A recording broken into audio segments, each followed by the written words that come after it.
pasca kematian. Pasca kematian. Sampai ke ujung. Ujung yang tidak ada sekatnya lagi disebut akhirat namanya. Jelas ya? Ujung yang tidak ada sekatnya disebut apa? Akhirat. Wabil akhiratihum yakinun. Pelan-pelan.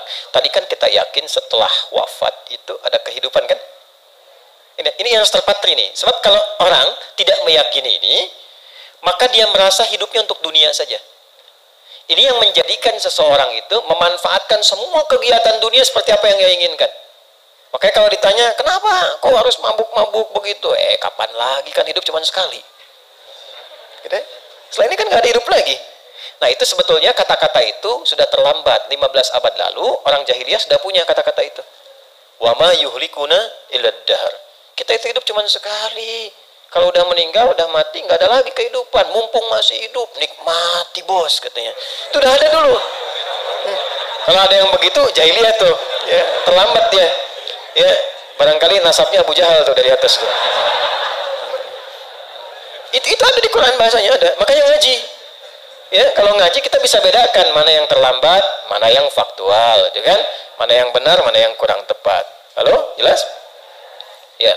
Nah, ini gambarannya nih. Nah, kalau kita yakin, maka kita punya persiapan. Kalau nggak yakin, nggak punya persiapan. Nah, karena kita sadar ada kehidupan setelah kematian, dan dimensinya sama atau tidak? Beda. Alamnya sama nggak? Nih, saya mau tunjukkan logika berpikir yang sederhana. Di alam yang sama saja, kalau pindah tempat, pasti butuh bekal kan? Ya, Anda dari rumah ke sini, kalau nggak ada bekalnya bisa nggak ke sini? Nggak mudah. Kendaraan perlu bensinnya, naik motor perlu ada ongkosnya, apalagi pindah lebih jauh lagi. Maaf, sekarang di Jakarta misalnya pengen untuk ke Tanah Suci, dari Tanah Kusir ke Tanah Suci, pengen ke Mekah, pengen ke Madinah, mungkin nggak berangkat kalau nggak ada bekalnya? Tidak. Sekarang begitu sampai ke Saudi, maaf, mata uangnya sama nggak? Tidak. Geser lagi terus agak lebih jauh ke Amerika. Ke Amerika bisa nggak beli air pakai rupiah? Pakai apa? Dolar. Di Malaysia pakai apa? Hukumnya sama nggak? Tidak. Ke Singapura aja nggak bisa sembarangan, ya kan? Di sini jalan, buang sampah, nggak ada yang lihat, buang. Di Singapura bisa jadi nggak berani itu. Di Jepang bisa jadi harus ikut sistem kan? Berarti ada hukumnya sendiri, ada aturannya sendiri. Di alam yang sama, cuman beda tempat, beda aturan. Maka sekarang pindah alam, jadi nggak logis kalau aturannya sama, pasti beda. Karena itu saat pindah alam, yang dibawa pun dunia itu akan ditinggalkan, nggak ada yang dibawa. Karena kan judulnya meninggalkan dunia kan? Dan hebatnya diumumkan di speaker di toa-toa. Assalamualaikum warahmatullahi wabarakatuh. Inna lillahi wa inna ilaihi, telah meninggal. Nah, meninggal dunia itu maksudnya meninggalkan dunia seutuhnya. Jadi semua hukum-hukum dunia termasuk di dalamnya, dan bekal-bekal dunia nggak akan dibawa. Ya, Anda sekarang mau kerja sekeras-kerasnya, berangkat gelap, pulang gelap, macam-macam, kumpulkan harta, dapat mobil banyak, rumahnya luas dan mewah. Begitu masuk ke alam kubur, mobilnya ikut nggak? Handphonenya ikut. Tuh yang dipakai ngerekam-rekam tuh. Fotonya ikut nggak? Man rebuka jamaah Ustaz Adi. Nih buktinya. Nggak bisa. Nggak bisa. Mama nanti kalau masuk ke alam kubur, tolong handphonenya dikuburin tapi setelin morotal dulu ya. Pulsanya kirimin tiap pekan. Nggak bisa tetap. Gak ada yang masuk. Bajunya sama nggak dengan sekarang? Ganti. Anda mau kumpulin pun banyak sampai puluhan ratusan, tetap yang dipakai beda.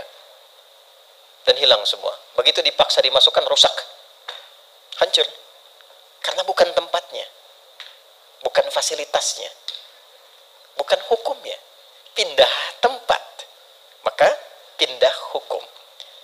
Beda aktivitas, beda perbekalan.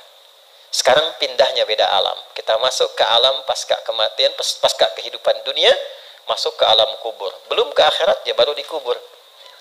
Karena beda alamnya, alam dunia dengan kubur sudah beda hukumnya. Silahkan cek di buku, di kitab mana ada keterangan tentang kubur. Di stamp lengkap.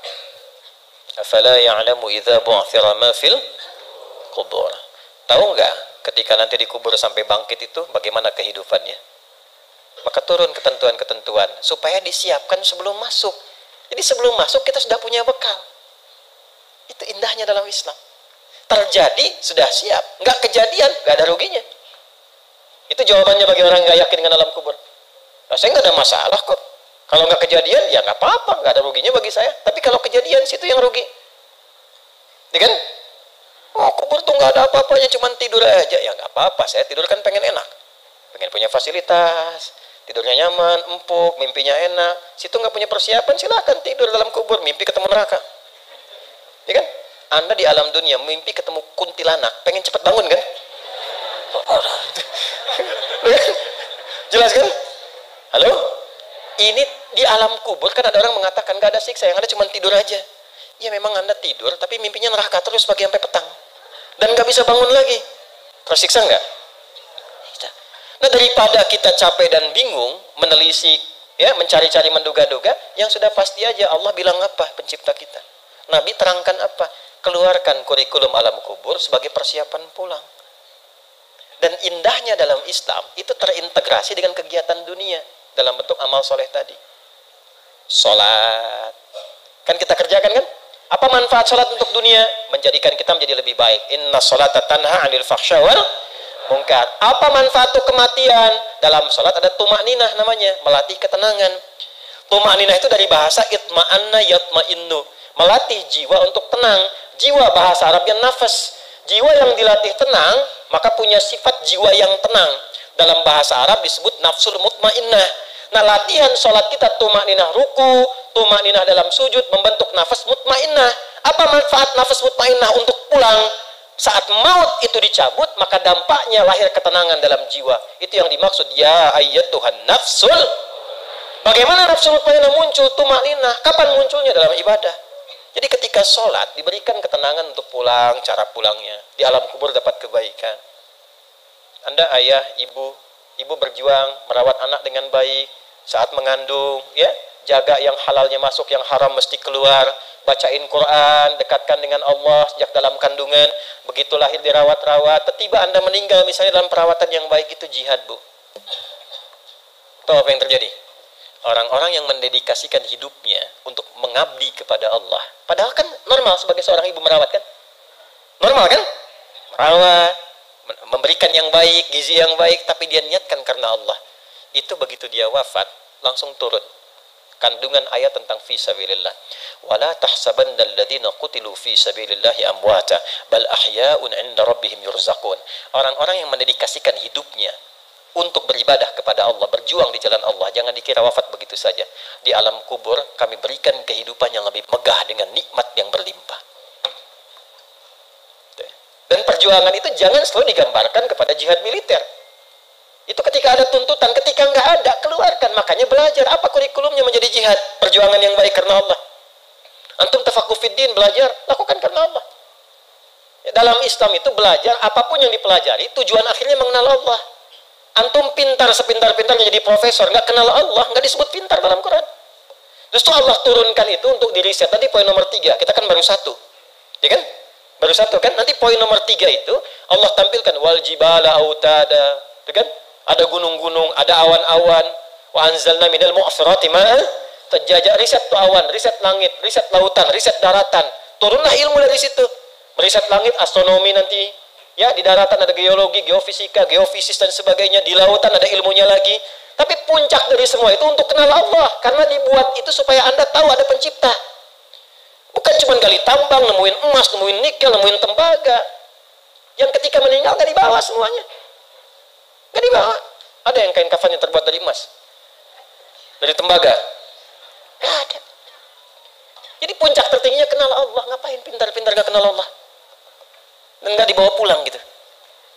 Jadi Anda diminta pintar, sukses, bahagia, ya, kemudian juga mulia, hartanya bisa dipakai untuk menikmati dunia, saat yang bersamaan niatkan untuk ibadah. Punya poin akhirat. Ini dunia dapat, akhirat dapat, itu konsepnya. Dan tidak meninggalkan dunia. Karena ayatnya berbunyi Rabbana atina fid dunya wa fil akhirati wa qina. Itu ada keseimbangan. Karena kita yakin kehidupan akhirat, maka turunkan kurikulumnya. Maka di sini ada kurikulum Quran, pendahuluannya Quran surah kedua ayat 153 sampai 157. Kemudian Quran surah ketiga Ali Imran ayat 169 sampai dengan ayat 172 misalnya. Nah, terakhir puncaknya, ini saya tutup di sini. Kalau ini kita ingin turunkan dengan cepat sampai ke akhiratnya, maka ada kurikulum, ini langsung kalimatnya dari Allah untuk orang beriman dan bertakwa saja. Kalau Anda termasuk di dalamnya berarti ayatnya untuk kita. Quran surah 59 ayat 18. Ya ayyuhalladzina amanu. Hei semua orang yang beriman. Kita beriman tidak?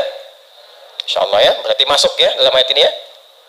Ittaqullah, bertakwalah kepada Allah. Kita termasuk golongan takwa insyaallah. Kalau ya, kita berusaha untuk bertakwa. Perhatikan.